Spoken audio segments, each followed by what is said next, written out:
నమస్కారం. లక్ష్మి చెప్పే కథలకు స్వాగతం. వీణులతో వీక్షించటానికి సిద్ధం కండి. ప్రియ సఖులు, ఇప్పుడు మనం ప్రముఖ సీనియర్ రచయిత శ్రీ పిఎస్ నారాయణ గారు రచించిన స్పర్శ ధారావాహిక నుండి 4వ భాగం వినేద్దామండి. సుగుణకు కాళ్ళు చేతులు వణుకుతున్నాయి. వణుకుతున్న చేతి వెళ్ళను చూస్తూనే తులసి ఆమె చేతిలోని సెల్లును తీసుకుని, ఏ పేరు మీద సేవ్ చేశావు అడిగింది. ఆదిత్య. అతడి నెంబర్ను ప్రెస్ చేసి డైల్ టోన్ వినపడుతూ ఉండగా సెల్ను సుగుణ చేతికిస్తూ మాట్లాడు అంది. అతడు ఎంతసేపటికి సెల్ను ఆన్ చేయలేదు. తర్వాత నో ఆన్సర్ అనే మెసేజ్తో డైల్ టోన్ ఆగిపోయింది. నిద్ర లేవటం లేదే అంది. మీ మామగారి నెంబర్ కానీ బావగారి నెంబర్ కానీ లేవా అడిగింది తులసి. లేవు. బాబాయిది? సెల్లో ఆయన నెంబర్ కోసం అటు ఇటు బట్టలు నొక్కింది. నెంబర్ దొరకగానే ఆన్ చేసింది. అవతల నుండి సెల్ ఆఫ్ చేసి ఉన్నట్టుగా రికార్డెడ్ మెసేజ్. సుగుణకు ఏడుపు వచ్చేస్తోంది. నాన్నకు చెయ్యి అంది తులసి. ఆయనేం చేస్తాడు ఇప్పుడు? అర్ధరాత్రప్పుడు వాళ్ళని కంగారు పెట్టడం తప్ప. చాలా లో గొంతుకుతో నీరసంగా అంది సుగుణ. మరేం చేద్దామంటావు అయితే? తులసికి అయోమయంగా ఉంది అంతా. ఇదంతా నా మూలంగానే వచ్చింది. నేను స్టేషన్కి రాకుండా ఉన్నా బాగుండేది. Sorry, very very sorry. నువ్వంటూనే ఉన్నావు రైలు కదులుతున్నట్లుందే అని. నేనే పొరపాటు పడ్డాను. 2 రైళ్ల మీద చెన్నై హైదరాబాద్ అని ఉండటంతో అవి వెనక ముందు అయినాయి. గమనించలేదే నేను. సారీ. ఆ అమ్మాయి కంఠము జీరపోయింది. 1-1:30 మధ్యలో హైదరాబాద్ నుంచి చెన్నై వెళ్ళేది. చెన్నై నుంచి హైదరాబాద్ వెళ్ళే చార్మినార్ ఎక్స్ప్రెస్లు 2 విజయవాడకు దాదాపు ఒకేసారి వస్తాయి. అందున పక్క నాగితే పెద్ద కన్ఫ్యూజనే పాసింజర్లకు. సతీష్ అన్నాడు. అవి ఎట్లా వచ్చినా మన జాగ్రత్తలో మనం ఉండాలి కదా. నీరసంగా అంది సుగుణ. సారీనే. తులసికి ఏం చేయాలో తెలియక మరొకసారి అదే మాటను బాధతో అంది. ఇప్పుడు చెన్నైకి వెళ్ళే ట్రైన్లు ఏమున్నాయో తెలీదు. ఉన్న రిజర్వ్డ్ కంపార్ట్మెంట్లలో చోటెక్కడ దొరుకుతుంది? ఎప్పుడూ ఫుల్గానే ఉండే జనరల్ కంపార్ట్మెంట్లో ఇది ప్రయాణం చేయగలుగుతుందా? వాళ్ళంతా దాన్ని తిట్టిపోస్తారేమో. కొత్తగా పెళ్ళై అత్తవారింట కాలు పెడుతున్న రోజే తన వలన చాలా గొడవైపోయేలా ఉంది. తులసికి మనసులో కంగారుగానే ఉంది జరిగిన దానికి.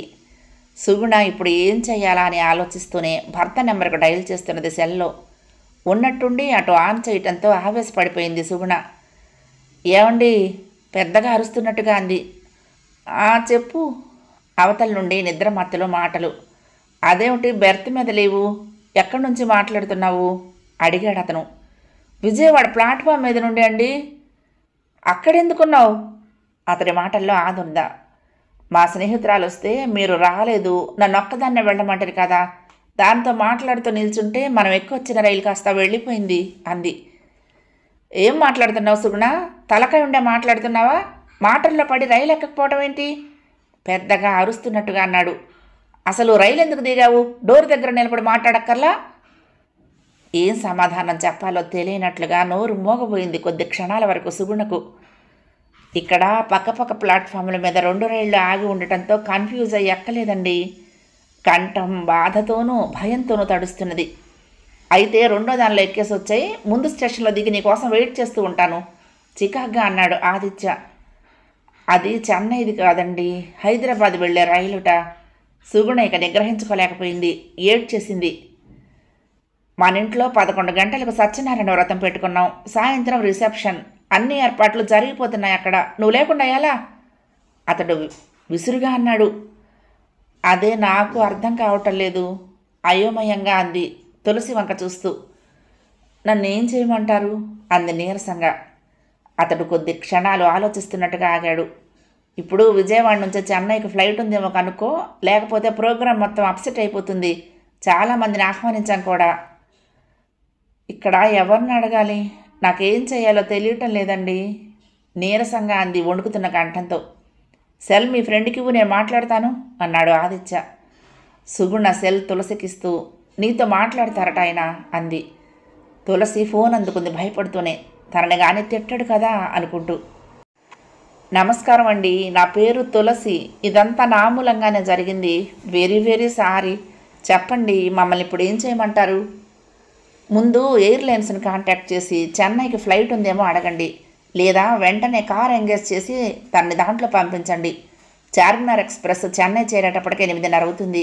ఆ టైంకి తను సెంట్రల్ ముందు ఉండాలి.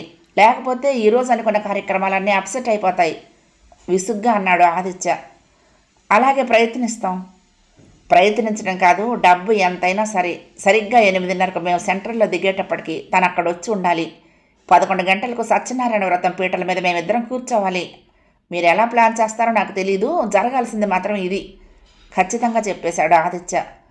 ఓకే, మీతో టచ్లో ఉంటాం. తులసి సెల్ ఆఫ్ చేస్తూ సుగుణ వంక చూసింది. ముగ్గురు స్టేషన్ బయటకు బయలుదేరారు. ఏం చేద్దామంటావు అంది సుగుణ నీరసంగా. ముందు మా ఇంటికి వెళ్దాం పదా, నాన్నతో మాట్లాడి ఏదో ఒకటి చూద్దాం. ఎయిర్లైన్స్ కూడా ఫోన్ చేయాలి. 10 అడుగులు వేసిన తర్వాత, ఇప్పుడు మనం బయటకు వెళ్తూ ఉంటే గేటు దగ్గర టీసీ టికెట్ అడిగితే నా దగ్గర లేదు కదా భయపడుతూ దిగులుగా అంది సుగుణ. పట్టుకుంటే ఎంత కట్టాల్సి వస్తుందో పెనాల్టీ, వ్యానిటీలో ఎంత డబ్బు ఉన్నదో చూసుకోవాలి అనుకుంది. తులసి ఒక్క క్షణం ఆలోచిస్తున్నట్టుగా ఆగి, అన్నయ్య నువ్వు ముందెళ్ళి దానికి కూడా ఒక ప్లాట్ఫామ్ టికెట్ కొనుక్కురా. నీది కనుక గేటు దగ్గర తీసుకుంటే నువ్వు కూడా ఇంకొకటి తెచ్చుకో అంది. అతను బయటకు వెళ్ళాడు. కూల్ డ్రింక్ తాగుతావేమిటే అంది తులసి స్నేహితురాలు చేయి పట్టుకుంటూ. వణుకు పుట్టి చస్తున్నా ఇంకేం కూల్ డ్రింక్ పేలవపు నవ్వుతూ అంది సుగుణ. ఏ సమస్యకైనా కూల్గా ఆలోచిస్తేనే పరిష్కారం దొరికేది. ఊరికినే కంగారు పడవకు. ఇప్పుడు 1:30 కదా అయింది. ట్రైన్ చెన్నై 8:30కు చేరుతుందట. అది సమయానికి చేరాలి. వాళ్ళంతా బయటికి రావాలి. ఎలా లేదన్నా 9 అవుతుంది. అంటే మనకు మీ ఆయన చెప్పినట్లు 7 గంటల టైం ఉంది. ఫ్లైట్ ఉందా ఆనందం, లేకపోతే కారులో వెళ్దాం. ట్యాక్సీ దొరికితే సరి. అది కదా, నాన్నకు చెప్పి మా కారే తీసుకువెళ్దాం. అన్నయ్య నడుపుతాడు. నిన్ను 9 గంటలకు మీ ఆయన ముందుంచే బాధ్యత నాది అంది తులసి. అప్పటికే మనసులో తన ఆలోచనలకు ఒక రూపం ఇచ్చుకుంటూ. ముగ్గురు సత్యనారాయణపురంలో ఉన్న వాళ్ళ ఇంటికి వెళ్ళేటప్పటికి 1:45 అయింది. తులసి కారు దిగి ఇంట్లోకి వెళ్తూనే తండ్రిని నిద్రలేపి జరిగింది చెప్పింది. అట్లా ఎట్లా చేశారే? ఆ అమ్మాయి కంటే విజయవాడ కొత్త. మీ తెలివి ఏమైంది? ఇద్దరు వెళ్ళారు. ఇద్దరు చదువుకున్న వాళ్లే మళ్ళీ. ఆయన కూతురు వంక చికాగ్గా చూస్తూ అన్నాడు. నాన్న, జరిగిందేదో జరిగింది. దాని గురించి చర్చిస్తూ టైం వేస్ట్ చేయటం దీనికి. జరగాల్సింది ఏమిటో ఆలోచించు. ఎట్టి పరిస్థితుల్లోనూ తను ఉదయం 11 గంటలకల్లా చెన్నైలో రతంపీటల మీద కూర్చోవాలి. ముందు నువ్వు ఎయిర్లైన్స్కి ఫోన్ చేసి ఫ్లైట్ ఎన్ని గంటలకు ఉందో కనుక్కో. పొద్దున్నే కనుకుంటే సమస్య తీరిపోయినట్లే అంటూ టెలిఫోన్ డైరెక్టరీ తెచ్చి తండ్రికి ఇచ్చింది. ఆయన 2 నిమిషాల్లోనే నెంబర్ పట్టుకుని డైల్ చేసి ఆ విషయం అడిగితే, మధ్యాహ్నం 1:30కు చెన్నై ఫ్లైట్ ఉంది. దానికి సీట్లు లేవు. మీకు కావాలంటే ఎల్లుండికి దొరుకుతాయి అన్నాడు అవతల రిసెప్షన్లో ఉన్న అతడు. అడిగినవి అడుగుతారనుకున్నవి ఊహించి అన్నిటికీ ఒక్కసారే సమాధానం చెప్తూ. ఫ్లైటు మధ్యాహ్నం 1:30కట. అందున ఖాళీ లేవు. ఆయన రిసీవర్ను రెస్ట్ మీద పెట్టేస్తూ అన్నాడు. 1:30 ఫ్లైట్కి ఖాళీలు ఉన్న మనకేమిటి లాభం? దాంట్లో వెళ్తే ఇంటికి వెళ్ళేటప్పటికి 4 అవుతుంది. ట్రావెల్స్ వాళ్ళకి ఫోన్ చెయ్యి, ఏదైనా కారు పంపిస్తాడేమో అంది తులసి. ఇప్పుడు 2 గంటలు అవుతోంది. ఎవరు దొరుకుతాడే? మన కారులోనే పంపిద్దాం. రమణ్ను రెడీగా ఉండమని చెప్తాను. నువ్వు సతీష్ కూడా ఆ అమ్మాయికి తోడుగా మద్రాసు వెళ్ళండి. కొత్త పెళ్లి కూతుర్ని ఒంటరిగా పంపటం భావ్యం కాదు అన్నాడు తులసి తండ్రి వయసు తెచ్చిన పెద్దరికంతో ముందు జాగ్రత్తగా. నేను అదే అనుకున్నానులే అంది తులసి. ఎలాగైనా సుగుణను 11లోగా చెన్నై చేర్చాలి. ఆదిత్య కంగారుగా భోగిలో అటు ఇటు తిరుగుతూ ఉంటే అప్పుడే మెళుకు వచ్చిన అతడి తండ్రి కొడుకును చూస్తూనే, పడుకోలేదేవరా, నిద్ర పట్టలేదా అంటూ లేచి కూర్చున్నాడు. తండ్రికి ఆ విషయం ఎలా చెప్పాలా అని ఆలోచిస్తున్నాడు ఆదిత్య. ఆయనకు అసలే బీపీ. జరిగింది చెబితే ఊగిపోతూ కోపంతో రంకిలేస్తాడు. ఏం లేదు నాన్న, నువ్వు పడుకో అని అన్నా ఇప్పుడు కాకపోయినా ఇంకాసేపటికైనా ఆయనకు చెప్పక తప్పదు అనుకుంటూ, సుగుణ స్నేహితురాలు వస్తే విజయవాడలో దిగింది నాన్న. మళ్ళా ఎక్కుదాం అనుకునేటప్పటికీ రైలు కదిలి ఎక్కలేకపోయింది అన్నాడు నసుగుతున్నట్టుగా. ఏమన్నావు? పెళ్లి కూతురు ప్లాట్ఫామ్ మీద దిగబడిపోయిందా? బొర్రుండే మాట్లాడుతున్నావా? ఆ అమ్మాయి దిగుతున్నప్పుడు నువ్వు దిగనక్కర్లా? ఆదిత్య భయపడుతున్నట్టుగానే ఆయన ఒక్క ఒదిరిన బెర్త్ మీద నుంచి లేచి కంఠం పెంచేసి ఆ భోగి అంతా వినపడేలా అరవటం మొదలుపెట్టాడు. ఆయన కేకలకు పక్క లోయర్ బెర్త్ మీద పడుకున్న భార్యకు మెళుకురాగా లేచి కూర్చుంది. ఆయన ఎందుకు కేకలేస్తున్నాడో, కొడుకు ఆయన ముందు ఎందుకు తల ఉంచుకు నిలబడ్డాడో అర్థం కాలేదు. అప్పటికి 1-2 సార్లు ఏమైందండి, ఏమిటి గొడవ అంది బెర్త్ మీద నుంచి లేస్తూ. నీ కోడలు విజయవాడ దిగిపోయిందిట ఆయన పెద్దగా అరిచాడు. అదేమిటి? ఆమెకు అంతా అయోమయం అయిపోయింది. కోడలు విజయవాడలో దిగటం ఏంటి? ఆదిత్య చిరాకు పడ్డాడు ఆయన అరుపులకి. దిగిపోలేదు నాన్న, స్నేహితురాలతో మాట్లాడుతూ రైలు మిస్ అయ్యింది అన్నాడు. అదేరా నేను అంటున్నది, అవ్వన్న ముసలమ్మన్న ఒకటే. ఎంత పరువు తక్కువ పని. కొత్త పెళ్లి కూతురు ఒక్కతే కొత్త ఊళ్ళో దిగటం ఏంటి? ఒంటి నిండా సొమ్ములు. నువ్వేం చేస్తున్నావురా? అసలు నీకు చెప్పే దిగిందా? ఆయన కంఠం మరింత పెద్దదైంది. ఆయన అరుపులకు పక్క బెర్తుల మీద పడుకున్న ఆదిత్య అన్నయ్య వదిన లేచారు. పక్క బేలో పడుకున్న తమ్ముడు, సుగుణ, బాబాయి, పిన్ని లేచారు. వాళ్ళెవ్వరికీ ఏం జరిగిందో అర్థం కాకపోయినా అంత హడావుడిగా గుమిగూడారు. అందరికీ అర్థమైంది ఒకటే, విజయవాడలో దిగిన సుగుణ మళ్ళా రైలు ఎక్కలేదు. ఆమె బాబాయ్ ఆలోచనలైతే ఇంకొక అడుగు ముందుకు కూడా వెళ్ళిపోయాయి. అసలే అది పెళ్ళి వద్దు అని గోల చేస్తూ ఉంటే అన్నయ్య వదిన కలిసి బలవంతం చేసి ఈ పెళ్లికి ఒప్పించారు. అది కానీ ఆ కోపంతో తెగించి రైల్లో నుంచి కావాలని దిగిపోలేదు కదా. ఆయన పెళ్ళాన్ని పక్కకు తీసుకువెళ్ళి గుసగుసలాడటం మొదలుపెట్టాడు. వీళ్ల హడావుడికి పక్క ప్యాసింజర్లకు అందరూ లేచొచ్చి ఏమైందండి, ఏమిటి అంటూ అడిగారు. తర్వాత విషయం తెలుసుకుని సొమ్ములన్నీ పెట్టుకుని ఉన్న పెళ్లి కూతురు అంటుంటారు కదా, ఎవరన్నా కిడ్నాప్ చేశారేమో అనే అనుమానాన్ని కూడా వ్యక్తం చేశారు. మండుతున్న కట్టెల మీద మరింత ఆజ్యం పోస్తున్నట్లుగా. ఈ పిచ్చి గోలకు ఆదిత్యకు తలకాయ తీసేసినంత పనయింది. విసురుగా వెళ్ళి తండ్రి లేచిన బెర్త్ మీద కిటికీ పక్కగా విషణ్ణ వదనంతో ఏం చేయాలా అన్నట్టుగా ఆలోచిస్తూ కూర్చున్నాడు. ముసలాయన అరుపులకు ముందు అడ్డుకట్ట వేస్తేనే కానీ తనకు బుర్ర పనిచేయదు. అతడి అన్నయ్య వచ్చి ఆదిత్య పక్కగా కూర్చుని అతడి భుజం మీద చెయ్యేశాడు. ఇప్పుడేం చేద్దాం అన్నట్టుగా. అందరికీ ఆహ్వానాలు పంపించాము. 10 గంటలకల్లా స్నేహితులు బంధువులు రావటం మొదలు పెడతారు. పొద్దుటికి సాయంత్రం రిసెప్షన్కి క్యాటరర్కి చెప్పాము. మనం వెళ్ళేటప్పటికి వాళ్ళు టిఫిన్లు చేసుకుని రెడీగా కూర్చుని ఉంటారు. తల్లి చెప్పడం మొదలుపెట్టింది. అమ్మా, ముందు మీరెవరు మాట్లాడబోకండి. ఆ అమ్మాయి విజయవాడ నుంచి ఫ్లైట్లో మనకంటే ముందే అక్కడికి వస్తుంది, కానీ ఊరికే రభస చేయకండి చిరాగ్గా అన్నాడు ఆదిత్య తల్లి వైపు చూస్తూ. అప్పటికే ఆ భోగిలోని కొందరు ప్రయాణికుల మనసుల్లో చాలా కథలు జరజర అల్లుకుపోయాయి. ఆ అమ్మాయికి ఇష్టం లేకుండా ఈ పెళ్లి చేశారు. అందుకే మధ్యలో దిగి అప్పటికే ప్రేమించిన వాడితో పారిపోయింది. తీస్తే ఈ ఇన్సిడెంట్ సినిమాకు బాగా పనికొస్తుంది అనుకుంటూ లోపలే నవ్వుకోసాగారు. టిక్కెట్లు చెక్ చేస్తున్న టీసీ కూడా ఆ హడావుడికి అక్కడికి వచ్చాడు. మీరు కూడా 2 జతలకు బట్టలు తీసుకువెళ్ళండి, అంత దూరం వెళ్తున్నారు. రేపు సాయంత్రం రిసెప్షన్కి ఉండి ఎల్లుండి పొద్దున్నే రండి అన్నాడు తులసి తండ్రి కూతురుతో. అలాగే నాన్న అంది తులసి. నేను డ్రైవర్కి చెప్తాను రెడీ అయి ఉండమని. ఎరా సతీష్, నీకు రమణిల్లు తెలుసు కదా, కాళేశ్వర మార్కెట్ పక్క సందులో ఉంటాడు. చేరి కాసేపు డ్రైవ్ చేయండి. 400 కిలోమీటర్ల పైనుంది. 60లో వెళ్ళినా 9 వెళ్ళగలుగుతారు. నేషనల్ హైవే కదా, రోడ్డు బాగుంటుందిలే అన్నాడు.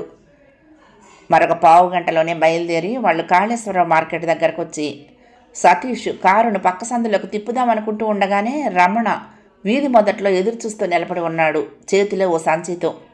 అప్పుడు సరిగ్గా 2:30 అయింది. సతీష్ దిగి కారు ముందు నుంచి వచ్చి ఫ్రంట్ సీట్లో డ్రైవర్ పక్కగా కూర్చున్నాడు. రమణ వెనక్కి వెళ్ళి కారు డిక్కీ తెరిచి తన సంచిని పడేసొచ్చి కూర్చుని కారు స్టార్ట్ చేశాడు. సుగుణ, తులసి వెనక కూర్చుని ఉన్నారు. పెట్రోలు ఫుల్గా పోయించవే, అక్కడికి వెళ్ళగానే ఏటీఎంలో డ్రా చేసి నేను ఇస్తాను డబ్బు అంది సుగుణ చిన్నగా. నోర్మి, పెట్రోల్ డబ్బులు నువ్వు ఇవ్వాలా? ఇదంతా జరిగింది నా మూలంగా. ముందు మీ ఆయనకు నేను క్షమాపణలు చెప్పుకోవాలి కసురుకుంటున్నట్టుగా అంది తులసి.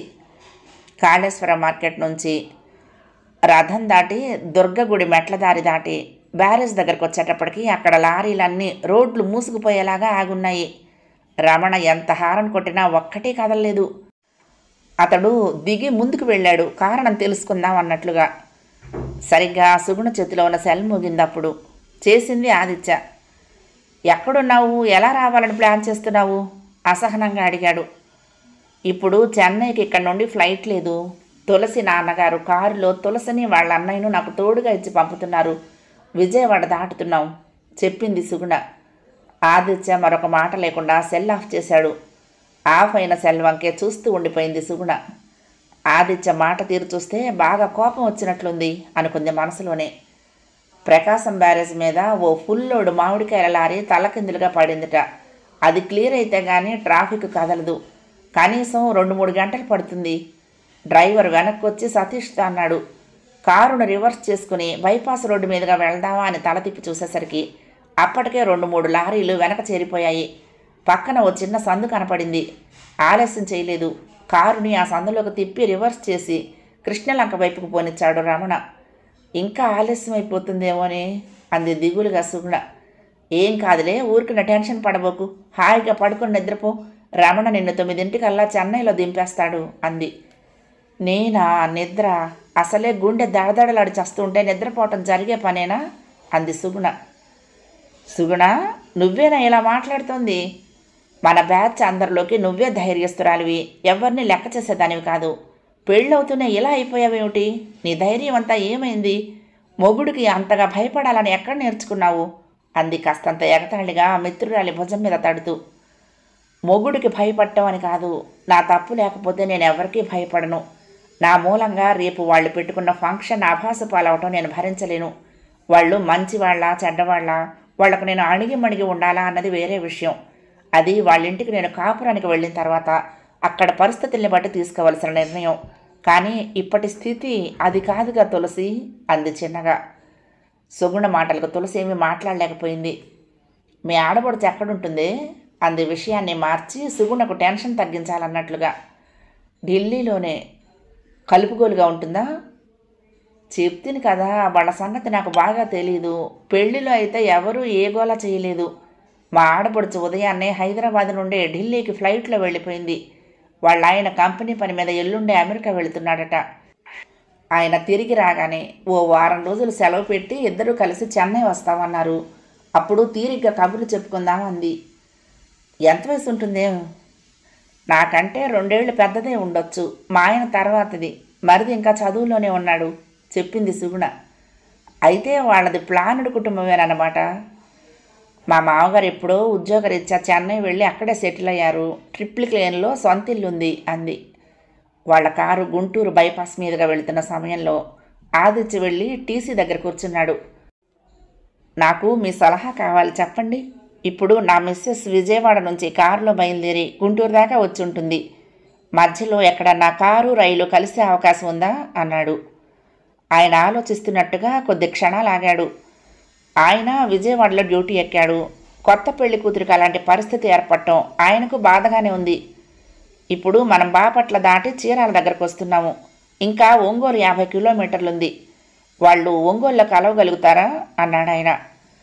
అది కష్టమవుతుందేమో. ఇంకా వాళ్ళు గుంటూరు దగ్గరే ఉన్నారు. మరెక్కడా కలిసే అవకాశం లేదా?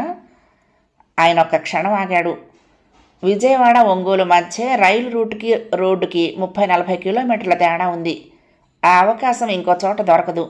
వాళ్ళు ఇప్పుడు గుంటూరులో ఉన్నారంటారు కదా, అయితే కష్టమే. 4-5 నిమిషాల తేడా అయితే నేను డ్రైవర్ తోటి ఒంగోలు స్టేషన్ మాస్టర్ తోటి మాట్లాడి రైలు ఆపించగలను. కానీ అంతకు మించిన సమయం అయితే అందరికీ మాట వస్తుంది అన్నాడు. మధ్యలో క్రాసింగులు ఎక్కడా ఉండవా? ఏమైనా ఉన్నా వాటిని ఆపి చార్మినార్కే ముందు అవకాశం ఇస్తారు. మీరు కారులో ఉన్న వాళ్ళతో టచ్లో ఉండండి, చూద్దాం. నేను వాచ్ చేస్తూ ఉంటాను. మధ్యలో ఎక్కడైనా క్రాసింగ్ ఉంటే తప్పకుండా మీకు చెప్తాను. ఇది ఎక్స్ప్రెస్ కాబట్టి చిన్న స్టేషన్లలో ఆగదు. కారు ఎంత స్పీడ్గా వచ్చినా యావరేజ్ 50కి మించుతుందని నేను అనుకోను అన్నాడు టీసీ. ఈ రైలు ఒంగోలు వెళ్ళేటప్పటికి ఎంత అవుతుంది? నిస్సహాయపు గొంతుతో అడిగాడు ఆదిత్య. షెడ్యూల్డ్ టైం అయితే 3 గంటల 6 నిమిషాలు, 15 నిమిషాలు లేటుగా నడుస్తోంది. ఆదిత్య టైం చూసుకున్నాడు. 3 కావస్తోంది. నీరసంగా ఆయన దగ్గర నుంచి లేచి తన సీట్లోకి వచ్చేశాడు. చెబుతూనే ఉన్నాను, వచ్చిన రోజు కాకుండా మర్నాడు పెట్టవయ్యా వ్రతము రిసెప్షను అని. కూతురు అల్లుడు ఉండకుండా సత్యనారాయణ వ్రతము రిసెప్షను ఎలా అంటూ ఒకటే గోల. ఇప్పుడున్నారా వాళ్ళు? ఉంటానన్నది కాస్త ఒకరోజు ముందే అటు నుంచి అటే ఢిల్లీ పోయింది. ఆ ఏడ్చేదేదో ముందే ఆడవచ్చు కదా. నేను మళ్ళీ చెప్పా, ఖచ్చితంగా అడిగి ఫిక్స్ చేయండి అని. అబ్బే, ఆడదాని మాట ఎందుకు వినాలి అని మీ మగవాళ్ళ అహం. ఇప్పుడేం చేస్తారు? ఆ అమ్మాయి 11 గంటల్లోగా మన ఇంటికి రాలేదు. ఆ క్యాటరర్స్ అన్నీ తయారు చేసుకుని ఉంటారు. మనం ఫంక్షన్ చేసినా చేయకపోయినా వాడి మొహాన వేలకు వెళ్ళిపోయాల్సిందే. బ్రాహ్మడు తిట్టిపోస్తాడు. మీ మూలంగా ఇవాళ ఖాళీగా ఉండి నాకొచ్చే 4 రూపాయలు పోగొట్టుకున్నాను అంటూ. పొరుగోళ్ల నుంచి వచ్చిన వాళ్ళు రేపు పెడతామయ్యా ఇంత తిండి, అప్పటిదాకా ఉండి వెళ్ళమంటే వాళ్ళు ఉంటారో పోతారో తెలియదు. ఇవన్నీ పోనీయండి, డబ్బులు పోతే మళ్ళా సంపాదించుకుంటాం, పరువు పోతే ఎక్కడి నుంచి తెచ్చుకోవాలి? ఆ మాటల ఉరవడికి ఆమె భర్త నోరు తెరవటం లేదు. అంతవరకు కొడుకు మీద అరిచినవాడు భార్య నోరు తెరిచేటప్పటికి మాట్లాడటం మానేశాడు. ఆదిత్య టీసీ దగ్గర నుంచి వస్తూనే, అమ్మా నువ్వు కాసేపు మాట్లాడకుండా కూర్చుంటే అన్ని పనులు సవ్యంగానే అవుతాయి, ఊరికి నేను నోరు పారేసుకోబోకు. బావగారు అమెరికా అనుకున్న దానికంటే ఒకరోజు ముందు వెళ్లాల్సి వస్తుందని ఎవరైనా కలగన్నారా? వాళ్ళుంటే ఫంక్షన్ బాగుంటుందని నాన్న ఫిక్స్ చేశారు, రాద్ధాంతం చేస్తావెందుకు అన్నాడు. సుగుణ వస్తుందిలే కానీ తన్నేం అనబోకు, తను బాధపడుతుంది అన్నాడు. అవునులేరా, కొత్త పెళ్ళాం తీయనా అనే మాట ఊరికినే రాలేదు. తల్లిదేముంది, ఏమన్నా చెప్పినా మీరు విన్నా పెళ్ళయ్యేంతవరకే. ఇక నేను నోరు మూసుకుని ఓ మూల కూర్చుంటాను, ఏం చేస్తాను? ఆమె చట్టుకున్న బెర్త్ మీద పడుకుని దుప్పటి బిగించేసింది. నేను చెప్పేది గుర్తుంచుకో, ఇప్పుడే కాదు తన ఇంటికి వచ్చిన తర్వాత కూడా ఈ విషయం ఎత్తడానికి వీల్లేదు. ఒక్క మాట అనొద్దు. జరిగింది పొరపాటమ్మా, తను కావాలని చేయలేదు, అందులో ఎవరి తప్పు లేదు. ఆ స్నేహితురాలి తండ్రి పెద్ద మనిషి కాబట్టి కొడుకుని కూతుర్ని తోడిచ్చి వాళ్ళ కారులో ఫంక్షన్ సమయానికి చేరేలా పంపుతున్నారు. ఆ మాత్రం పరిస్థితుల్ని అర్థం చేసుకోకపోతే ఎలా అమ్మా అన్నాడు. అవునరా, అర్థం చేసుకున్నాను కాబట్టే నోరు మూసుకున్నాను. నేను నిన్నేం అనటం లేదు నాయనా, ఆయన అనాలి. ఎక్కడా దొరకనట్టు ఇన్ని 100 మైళ్ళ దూరంలో సంబంధం నిశ్చయించుకున్నందుకు. ఇంత దూరం ఎవడొస్తాడే అంటూ నా సొంత చెల్లెళ్ళే ఆ పెళ్లికి రాలేదు. సరే వ్రతానికన్నా వస్తారులే అనుకుంటే అది జరుగుతుందో జరగదో ఆ పైవాడికే తెలియాలి. అమ్మా వ్రతం టైంకు తను రాలేకపోతే ఈరోజు రిసెప్షన్ పెట్టుకుని రేపు వ్రతం పెట్టుకుందాంలే. రిసెప్షన్కే కదా మనం ఎక్కువ మందికి ఆర్డర్ ఇచ్చింది, వ్రతానికి వచ్చేది ముఖ్యమైన బంధువులే కదా అన్నాడు. ఆమె దుప్పట్లో నుంచి అరిచింది. ఎవరైనా వింటే నవ్వుతారు. వ్రతం చేసుకోకుండా ఎవరైనా రిసెప్షన్ పెట్టుకుంటారుట్రా? పెళ్లి కాకుండానే రిసెప్షన్ పెట్టేస్తున్నారమ్మా, ఇదో లెక్క అన్నాడు విసుగ్గా ఆదిత్య. సుగుణ బాబాయి పిన్ని అయితే ఈ గొడవ ఎక్కడికి దారితీస్తుందో అన్నట్టుగా భయపడుతున్నారు. అప్పటికి ఆయన 1-2 సార్లు అన్నయ్యకు ఫోన్ చేశాడు కానీ అటు సెల్ ఆఫ్ చేసింది. వారం రోజులు బట్టి హైరాణ పడి ఉండటంతో అన్నయ్యకి వదినకు మంచి నిద్ర పట్టుండాలి. 3:30 అయింది. అప్పుడే చెన్నై ఎక్స్ప్రెస్ ఒంగోలు స్టేషన్ వదిలింది. ఆ సమయంలో సుగుణ ఉన్న కారు చిలకలూరుపేట దగ్గరకు రాబోతున్నది. రమణ మంచి డ్రైవర్, ఏమాత్రం వీలున్నా స్పీడును పెంచేస్తున్నాడు. కానీ ఆ నేషనల్ హైవే మీద ఎదురొచ్చే లారీలకు అంతు లేకుండా ఉంది. అందున అవి దూసుకొస్తున్న తీరుకు, వాటి హెడ్లైట్స్ కాంతికి అతడు కారును స్లో చేసి పక్కకు తీయక తప్పటం లేదు. సుగుణ చేతిలోని సెల్ మోగింది. దాని మీద పేరు చూస్తూనే ఉలిక్కిపడింది. ఆ కాల్ చేసింది తండ్రి. సెల్ ఆన్ చేసి హలో అంది నీరసంగా. అప్పుడే ఆయన దాకా వెళ్ళిందా ఈ భాగవతం? అసలే కాంగారు మనిషి, ఊరికినే ప్రతిదానికి హడావుడి పడిపోతూ ఉంటారు. ఏరా తల్లి, నిద్ర పట్టిందా? ఎక్కడి దాకా వెళ్ళారు? నువ్వు లేకపోతే ఇల్లంతా బోసిపోతున్నదిరా నాన్న. ఆయన గొంతులో బాధ స్పష్టంగా తెలుస్తున్నది. ఒక్కతే కూతురవటంతో మొగుడు పెళ్ళాలిద్దరూ చాలా డీలా పడిపోయారు. సికింద్రాబాద్ స్టేషన్లో కూతురు వెళ్తున్న రైలు కదులుతూ ఉంటే ఇద్దరికి కళ్ళ నీళ్ల పర్యంతమైంది. సుగుణకు అర్థం కాలేదు. ఆయనకు జరిగింది తెలిసి తనను ఓదార్చేందుకు మాట్లాడుతున్నాడో లేక తెలియక మామూలుగానే మాట్లాడుతున్నాడు. ఎక్కడి దాకా వెళ్ళారేం? టైం ప్రకారమే నడుస్తున్నదా రైలు? అల్లుడు అమెరికా వెళ్ళిపోతాడని హడావుడి పడుతూ మీ మామగారు అక్కడ ప్రోగ్రాంలన్నీ ఈరోజే పెట్టేశాడు. కాస్త హడావుడవుతుందన్నమాట వాస్తవమే, కానీ తప్పలేదు మరి. నీకు నచ్చినా నచ్చకపోయినా అన్నీ అత్తగారు చెప్పినట్లే చేస్తూ ఉండు. వాళ్లతో అడ్జస్ట్ అవటం నేర్చుకోవాలి. ఒంగోలు దాటారుగా అన్నాడు. చీలకలూరుపేట దాటినట్లున్నావు నాన్న అంది. చీలకలూరుపేట దాటడం ఏమిటే నీ మొహం, ఆ రోడ్లో అదెందుకు వస్తుంది? తడబడింది సుగుణ. ఏమో నాన్న, చీకట్లో ఏ స్టేషన్ దాటిందో నాకు తెలియటం లేదులే. దాటింది ఒంగోలేనేమో అంది నసుగుతున్నట్టుగా. ఆయన చిన్నగా నవ్వుతూ సరేలే పడుకో, నిద్ర మత్తులో ఉన్నట్టున్నావు. అమ్మ నేను ఎల్లుండి పొద్దున్నే కాస్త ఇక్కడవన్నీ చూసుకుని వస్తాము. 3 నిద్రలు అవ్వగానే అంతా కలిసి మన ఇంటికి వద్దాం అన్నాడు. సరే నాన్న. అవతల సెల్ ఆఫ్ అయింది. నాన్నకి ఇంకా తెలిసినట్లు లేదు ఈ విషయం అంది పేలవపు నవ్వుతో సుగుణ తులసి వంక చూస్తూ. తెలియకపోవడమే మంచిది, వాళ్ళంతా హడావుడి పడతారు. అవును, మీ బావగారికి పిల్లలా అడిగింది తులసి. లేదు, నాకు తెలిసినంతవరకు వాళ్ళ పెళ్ళై 3 ఏళ్ళే అయ్యింది. 3 ఏళ్ళంటే సామాన్యమా? 3 కానేందుకు సరిపడే సమయం అది. ఉద్యోగం చేస్తున్నదా ఏంటి మీ తోడుకోడలు అడిగింది తులసి. లేదే. మరేం చేస్తున్నదట ఎన్నాళ్ళు? వద్దనుకున్నారా ఇప్పుడప్పుడే? తులసి మాటలకు మొహం ఎర్రబడగా, ఏమోనే, నాకు అవన్నీ తెలియవు. రేపు చెన్నైలో సెటిల్ అయిన తర్వాత ఆరా తీసి నీకు ఫోన్ చేసి చెప్తాలే అంది చికాగ్గా. నేను ఎందుకు అడుగుతున్నానో నీకు అర్థం కావటంలా? అత్తగారి దగ్గర మార్కులు కొట్టేయాలంటే ఇదే నీకు మంచి అవకాశం. నువ్వు ఆమెను వెంటనే బామ్మను చేసే, ఇక నీ జోలికి రాదు. నువ్వెన్నాళ్ల బట్టి అత్తిళ్ళంటే భయపడుతున్నావు కదా, అవన్నీ తీరిపోతాయని అంది పక్కపక్క నవ్వుతూ తులసి. చీపో, నేను 10 ఏళ్ల దాకా ఆ పని చేయదలుచుకోలేదు. ముందు ఏదైనా ఉద్యోగం వెతుక్కోవాలి అక్కడికి వెళ్తూనే అంది. పెళ్ళైన దానికి మొగుడితో కలిసి జీవితాన్ని ఎంజాయ్ చేయటమే ఉద్యోగం. ఇంకా వేరే ఉద్యోగం దేనికమ్మా? పిల్లనో పిల్లవాడినో కానేసి బామ్మ ఊళ్ళో పడేసి జామ్ అంటూ దేశమంతా తిరిగాయిగా. కావాలంటే రెండోసారికి 10 ఏళ్ల గ్యాప్ ఇయ్యి అంది. తులసి, నువ్వు నోరు మూసుకుంటావా లేకపోతే నన్ను మూయమంటావా అంది విసుగ్గా. సరే తల్లి, నేను ఇక మాట్లాడను అంది అరచేత్తో నోరు మూసుకుని నవ్వాపుకుంటూ తులసి. వాళ్ళప్పుడు మేదరమెట్లకు దాపుగా వస్తున్నారు. సమయం 4 అవుతోంది. మొన్న నీ పెళ్ళికి రాకపోవడంతో మన ఫ్రెండ్స్ అందరినీ మిస్ అయ్యాని తులసి మళ్ళీ నోరు తెరిచింది. నిజమే, అంతా అనుకున్నాం కూడా. కానీ నీ ఎంగేజ్మెంట్ కూడా ఇంపార్టెంట్ ఫంక్షనే కదా. విజయవాడలో నీ పెళ్ళికి కలుద్దాంలే అంతా అంది సుగుణ. ఎవ్వరు రాకపోయినా ఊరుకోను అంది తులసి. దుర్గదే పెద్ద ప్రాబ్లం అయింది. అవునట, నీలవేణి ఫోన్ చేసింది. దాని బావ వెళ్ళొచ్చాడటగా ముంబై. ఆ సంగతి ఏదో తేల్చుకురావడానికి. కారు జర్కిస్తున్నట్లు అనిపించగా ఓ పక్కకు తీసి ఆపాడు రమణ. దిగి చూశాడు. కుడివైపు వెనక చక్రానికి పంచర్ అయింది. సుగుణ తల పట్టుకుంది. అందరూ కారు దిగారు. స్పేర్ టైర్ ఉందా అడిగాడు సతీష్. ఉంది సార్, 10 నిమిషాల్లో మారుస్తాను అంటూనే డిక్కీ ఎత్తాడు రమణ. చల్లటి గాలి హాయిగా ఉంది. రోడ్డు చాలా విశాలంగా ఉంది. లారీలే ఎక్కువగా వస్తూ పోతున్నాయి. సుగుణ సెల్ మోగింది. ఆదిత్య మాట్లాడాడు. ఎక్కడి దాకా వచ్చారు అడిగాడు. ఒంగోలుకు దగ్గర పడుతున్నాం కానీ కారు టైరుకు పంచర్ అయింది అంది దిగులుగా సుగుణ. మై గాడ్, స్పేర్ ఉందా? ఉంది, డ్రైవర్ మార్చేస్తున్నాడు. ఓకే, ఇప్పటికి సుమారు 100 కిలోమీటర్లన్నా వచ్చారా? 4 అవుతోంది. సెల్ సతీష్కి ఇస్తున్నాను, మాట్లాడండి. సతీష్ సెల్ అందుకుంటూనే ఆదిత్యకు వివరాలు చెప్పాడు. ప్రాబ్లం లేదండి, మేము ఎలాగైనా 9-9:30 కల్లా చెన్నైలో ఉండగలుగుతాం అన్నాడు. సెల్ ఆఫ్ అయ్యి మళ్ళీ వెంటనే రింగ్ అయింది. ఈసారి చేసింది సుగుణ తండ్రి. ఇప్పుడే ఆదిత్య చెప్పాడు. ఎలా జరిగిందది అన్నాడు ఆయన ఆదుర్దాగా.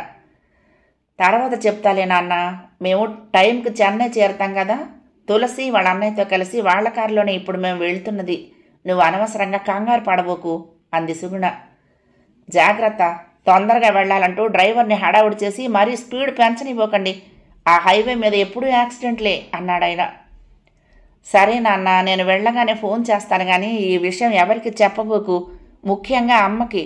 గోల చేస్తుంది కొంపలు అంటుకుంటున్నట్టుగా అంది చిన్నగా. కారు బయలుదేరేటప్పటికి 15 గంట పట్టింది. సతీష్ సాయంతో రమణ టైర్ త్వరగానే మార్చాడు. మనం ఒక పని చేయాలి సార్. ముందు ఈ టైర్కు పంచర్ వేయించాలి.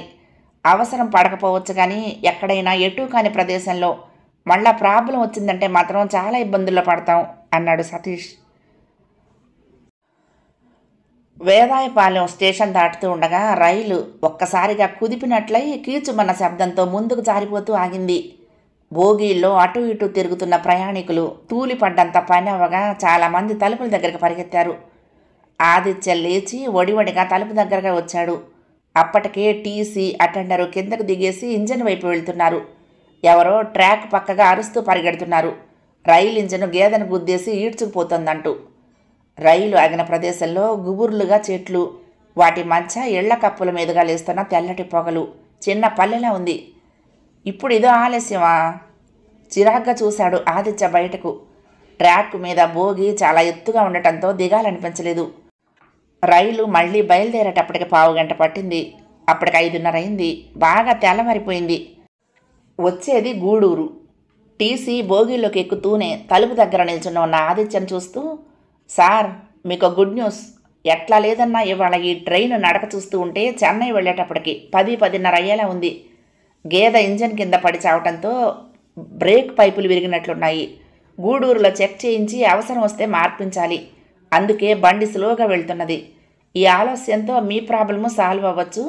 ఇప్పుడు మీ వాళ్ళు ఎక్కడున్నారు అడిగాడు అతడు. కావలి దాకా వచ్చారట అన్నాడు. కావలి నుండి చెన్నై 220 కిలోమీటర్ల దాకా ఉంటుంది. మీరు సెంట్రల్లో ట్రైన్ దిగేసరికి కాస్త అటు ఇటుగా వాళ్ళు వచ్చేస్తారులేండి అన్నాడు టీసీ. ఆ మాటలకు హాయిగా శ్వాస పీల్చుకున్నాడు ఆదిత్య. 4వ భాగం సమాప్తం. 5వ భాగంలో ఈ ధారావాహిక ముగింపుని వినేద్దామండి. ఈ కథ మీకు నచ్చితే తప్పకుండా లైక్ చేయండి, షేర్ చేయండి, కామెంట్ చేయండి, సబ్స్క్రైబ్ చేసుకుని నన్ను ఎంకరేజ్ చేయండి. ఉంటానండి. ప్రేమతో లక్ష్మి, కృష్ణాతీరం, దుర్గమ్మ సన్నిధానం. నమస్తే.